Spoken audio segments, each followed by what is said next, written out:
मागच्या 10 वर्षातल्या निर्विवाद सत्तेला या ठिकाणी सुरुंग लागलाय। केजरीवालांचा स्वतः पराभव झालाय। याविषयी बोलण्यासाठी आपल्यासोबत भाजपचे मुख्य प्रवक्ते केशव उपाध्याय आहेत। केशवजी, आपण बघतोय अरविंद केजरीवालांचा 1200 मतांनी पराभव झालाय।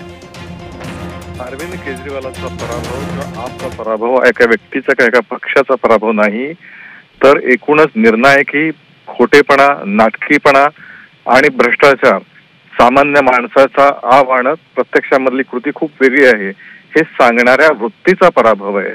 त्यामुळे नाटकीपणाचा पराभव आहे, हा खोटेपणाचा पराभव आहे, हा विकास विरोधी चेहऱ्याचा पराभव आहे, हे आपण सगळ्यांनी लक्षात घेतलं पाहिजे। अगदी केशवजी, सगळ्यात महत्वाचा मुद्दा म्हणजे आता तर भाजपची सत्ता येते, 47च्या जवळपास भाजपची आघाडी पोहोचलेली आहे।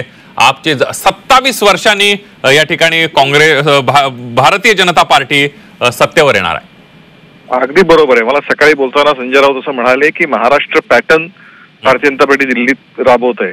होय, महाराष्ट्र पॅटर्नच भारतीय जनता पार्टी दिल्लीत सगळीकडे राबवत आहे। महाराष्ट्र पॅटर्नचा अर्थच हा आहे की माननीय नरेंद्र मोदीजींची लोकप्रियता, माननीय देवेंद्रजींचं अत्यंत बारकाई नियोजन आणि भारतीय जनता पार्टीच्या हजारो कार्यकर्त्यांची जिद्द यातून मिळालेले यश आहे।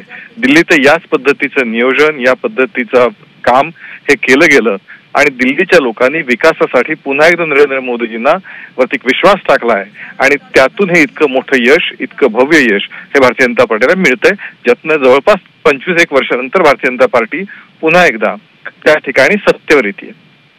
अगदी केशवजी, धन्यवाद। झी 24 तासशी बोलला त्याबद्दल। आपण बघितलं केशव उपाध्याय आपल्या सोबत होते।